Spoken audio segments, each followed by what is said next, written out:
A few years ago, during COVID times, I was working as a security guard at a library in the city of London, Ontario. I used to work night shifts with Jake, who was also a guard.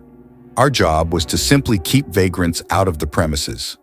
It was wintertime, and some of them would try to find refuge by breaking into the library after hours. As cruel as it was, our job was to make sure that doesn't happen. We were 5 weeks in on that site, and probably encountered 3 or 4 incidents that were considered somewhat serious. Mostly, it was a smooth sail. We'd patrol through the site or sit in the main office, review footage, and talk to each other about anything and everything. Jake was slightly older than me, but we got along well. He was this giant reaching a height of 6 feet and 5 inches, a bit heavy built and been a guard for most of his life. Naturally, he knew the ins and outs of the job. I'd ask him why he'd take such late shifts, as due to his seniority at the company, he could easily pick his own shifts with better timings. He would either dodge my question or simply say, "I prefer the nights." It was odd, as he was married. However, I never got any clarification on his personal situation at home, but I could still sense that there is something off in that department of his life. I did not pry. I was just glad to have a nice company at work. Our shifts timings were from 10 p.m. till 6 a.m. On this particular evening, everything was going as usual. Around 2 a.m., I decided to take my break. There was a coffee shop just a few meters away, and I'd usually go there to grab a bite. As I was about to leave the main door that leads outside to the road, Jake radioed me and asked me to return to main office. Turns out someone was trying to break in. It was a company policy to always approach someone in this situation in pairs. We were not allowed to tackle such people solo due to safety reasons. I understood and returned to the office to review the footage.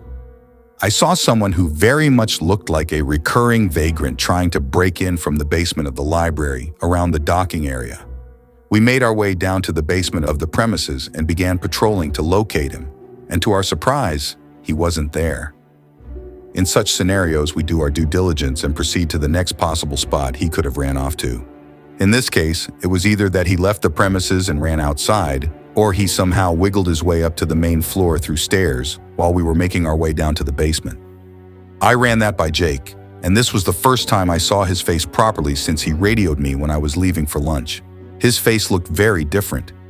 He looked angry and jittery and evidently zoned out. I asked him if he's okay. He did not respond. I tried to calm him down by saying, "We'll get the guy. We can simply run the footage back to see where he went." Jake remained quiet and simply began walking towards the elevator. It was out of character for him to behave this way and take such incidents so seriously. I followed him up, and before we could enter the office, I saw him heading towards the washroom. I tried to halt him and warned him we'd call the police, but he did not listen and made his way into the washroom. In such scenarios, we were told to always contact the police and let them take care of it.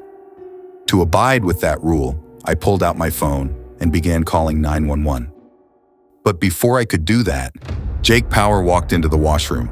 I was confused and not sure why he'd do that. I later heard grunts and banging of the washroom stall doors.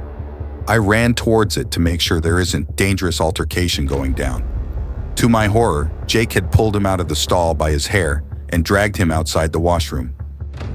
I saw that and immediately put my phone away, as this was absolutely not needed nor legal for police to know. Jake would have been in a lot of trouble. I screamed, "Jake, let him go! What are you doing?" He did not respond. His eyes were expressionless, as something else had taken over his decision-making. He dragged him closer to the main door, which was 20 feet walk, and opened the door for him to get out. The vagrant followed the instructions and left. Once he did, Jake locked the main door again. Once he turned towards me, I kept screaming at him about what he had done could not only get him fired, but also cost him his security guard license and get charged with assault. He looked at me and simply said, "You know how annoying you are?" I was taken aback by that response. Then he proceeded to say, "I am alive. That is enough." I asked, "What?"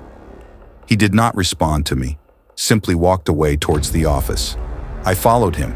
He told me to stay inside the office while he'll go for a patrol. I was very uncomfortable at that point and didn't really want to be around him, so I abided. It was around 3 at this point, so I simply wanted to get over with my shift and go home. I sat in our office and decided to observe the surveillance, just so I have something to do. I couldn't help myself but track Jake's patrol. I wanted to make sure nothing goes south considering what had happened a few minutes ago. I saw him walking like a robot from hallway to hallway, room to room, and sometimes he'd stop, clench his fists, look up and say something. I couldn't hear it as most of the rooms did not have mics added to their cameras. He stopped and did the same thing 3 times. I kept following his moves. He eventually entered a room which did have a camera and a mic.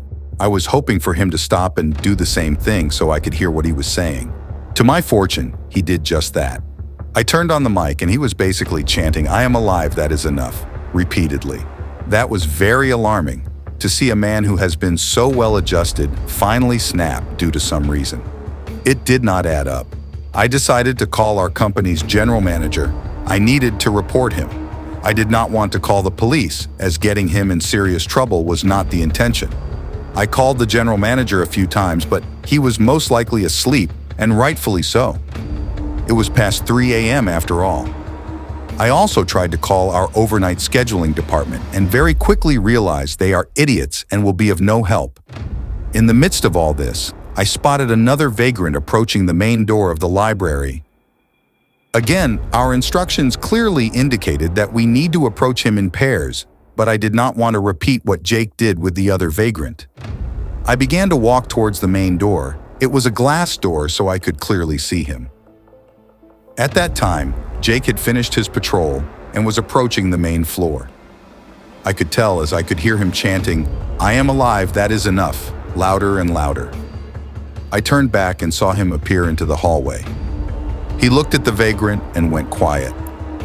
I said softly, "Dude, I got this, chill out. Let me handle this." He didn't even acknowledge me and kept staring at the homeless person trying to break in. Jake may have stood there motionlessly for 15 seconds and suddenly spurted towards the main door. I ran after him instinctively. He unlocked the door and pushed the guy so hard that he fell 7 feet away from him. I approached him hoping that would be the end of it.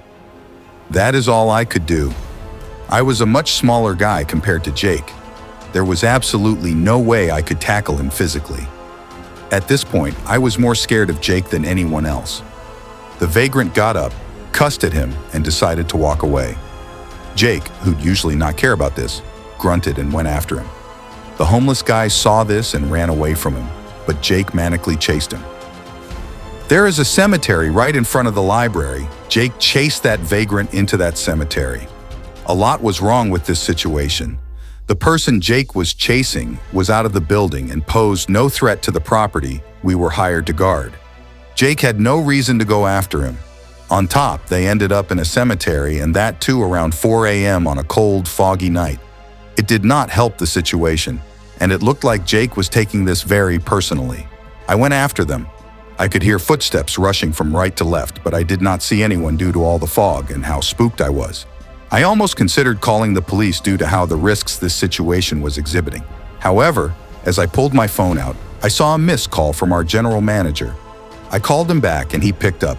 I told him everything about what had transpired, and somehow he was very calm about it, as if he expected all of this. He told me that he'd be there in a few minutes. Luckily, he lived closer to the library. I stood by the main entrance of the cemetery, and I could still hear Jake's voice echoing through the cemetery saying, "I am alive, that is enough," which was sinister and ironic at equal measure. At this point, I could tell that the homeless person Jake was chasing has managed to escape, and at this point, Jake is by himself, strolling through the cemetery. Within 10 minutes, the manager arrived with a few buddies and managed to grab Jake. They called an ambulance eventually, and thankfully, Jake was taken away to get the help he needed. Few days went by, and I never saw him again at the site. He was replaced by another guard. I tried to inquire and was able to speak to someone from the management who told me what Jake was going through. He was stuck in a horrible marriage. His wife was much older than him, and there was something very toxic going on between them. It led to constant fights and verbal altercations. All of that led to Jake indulging in substance abuse. He managed to hide it all very well, but he was barely hanging on. The management knew about his condition, but still kept giving him shifts in good faith as they believed he posed no threat to anyone. The night he snapped, he had an insane fight with his wife, and something was exchanged that ticked him off completely. It got so bad that he needed to stay at the psych ward for weeks. It is sad to think that all the friends we have, all the family we love, all the people we know may be going through something so dire and barely hanging on to their sanity. As they say, everyone is fighting a battle we know nothing about.